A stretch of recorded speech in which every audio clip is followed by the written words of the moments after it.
देवों के देव है त्रिदेव, ब्रह्मा, विष्णु और महेश।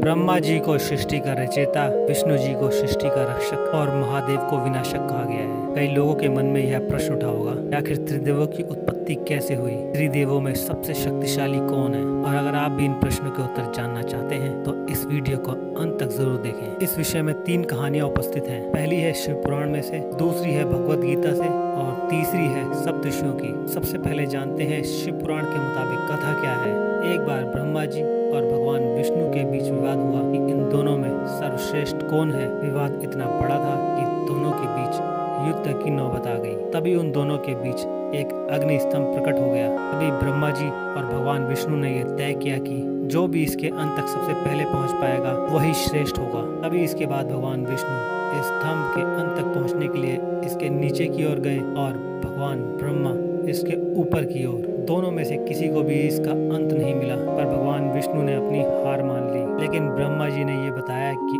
उन्हें इसका अंत मिल गया है, लेकिन वह असत्य था। ब्रह्मा जी के असत्य बोलते ही उस अग्नि स्तंभ से प्रकट भगवान शिव हुए और ब्रह्मा जी के 5 मुखों में से जिस मुंह से ब्रह्मा जी ने यह असत्य कहा, महादेव ने उसे काट दिया और ब्रह्मा जी को श्राप दिया, इस संसार में उनकी कोई पूजा नहीं करेगा, और भगवान विष्णु को अपने समान पूजे जाने का वरदान दिया। यह कथा शिव पुराण की है और इसके मुताबिक भगवान शिव सबसे बड़े हैं। और अब बात करते हैं श्री भगवत गीता की कथा के बारे में। जब एक बार सप्तऋषियों में चर्चा हो रही थी कि भगवान ब्रह्मा, विष्णु और महेश में से सबसे बड़ा कौन है, इसलिए उन्होंने त्रिदेवों की परीक्षा लेने की सोची और इसके लिए उन्होंने भृगु ऋषि को कहा। भृगु ऋषि परीक्षा लेने के लिए सबसे पहले परमपिता ब्रह्मा जी के पास पहुंचे और वहां जाकर उन्होंने उनका अपमान किया। और इस अपमान पर ब्रह्मा जी बहुत ज्यादा क्रोधित हो गए और इसके पास भृगु ऋषि भगवान शिव के पास गए और वहां जाकर उन्होंने महादेव का अपमान किया। और बाद में जब वह भगवान विष्णु के पास गए, तब विष्णु जी विश्राम कर रहे थे, तब भृगु ऋषि ने उनकी छाती पर लात दे मारी। उनके इस बर्ताव से भगवान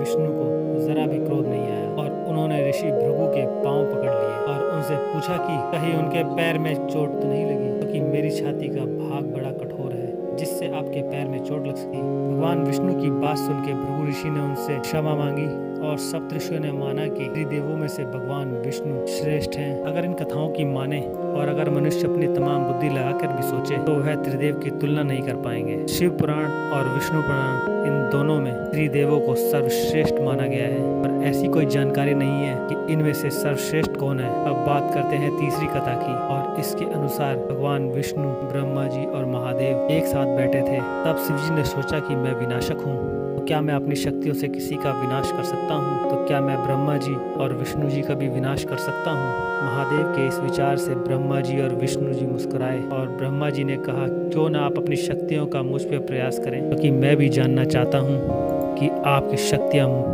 कितना असर करती हैं। तब शिव जी ने अपनी शक्तियों का इस्तेमाल किया और ब्रह्मा जी जल के भस्म हो गए और वहां पर राख का ढेर बन गया। भगवान शिव जब चिंतित हो गए कि सृष्टि का क्या होगा, तभी शिव जी जब उस राख को अपनी मुट्ठी में लेने वाले थे, तब उसमें से आवाज आई, महादेव मुझे कुछ नहीं हुआ। तब ब्रह्मा जी ने बताया कि आपकी शक्ति के इस्तेमाल से राख का निर्माण हुआ और जहाँ पर निर्माण होता है वहाँ पर मैं होता हूँ। तब भगवान विष्णु मुस्कुराए और महादेव से कहा कि मैं इस सृष्टि का संरक्षक हूँ, मैं भी जानना चाहता हूँ कि आपकी शक्तियों का मुझ पर क्या असर होता है। तब शिव जी ने अपनी सारी शक्तियों का इस्तेमाल भगवान विष्णु पर किया। अब वहाँ पर भी राख का ढेर लग गया। तब उस राख के ढेर में से भी आवाज आई, महादेव मैं भी यही हूँ, कृपया अपनी सारी शक्तियों का प्रयोग करें। और ऐसा करने से राख के सारे कण गायब हो गए, लेकिन एक कण रह गया। उस कण में से भगवान विष्णु पुनः प्रकट हुए और यह साबित हो गया कि सृष्टि के संरक्षक को कोई खत्म नहीं कर सकता। अब महादेव ने सोचा कि जब मैं ब्रह्मा जी और विष्णु जी का विनाश नहीं कर सकता, तो अगर क्या मैं अपना विनाश करूं तो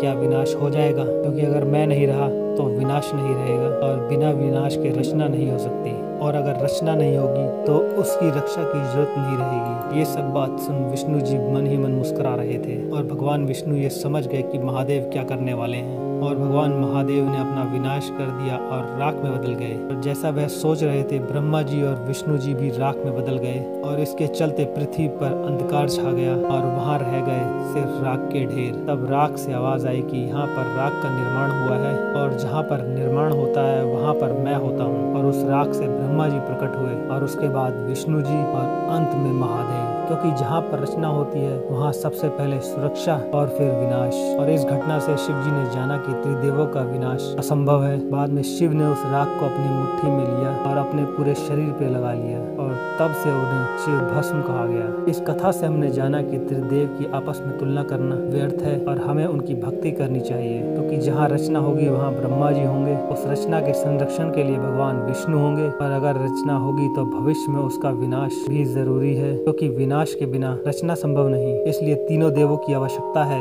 इस सृष्टि को चलाने के लिए। तो ये जानकारी दोस्तों आपको कैसी लगी आप मुझे कमेंट करके जरूर बताएं। वीडियो पसंद आया तो इसे लाइक और शेयर जरूर करें और चैनल को सब्सक्राइब करना ना भूलें।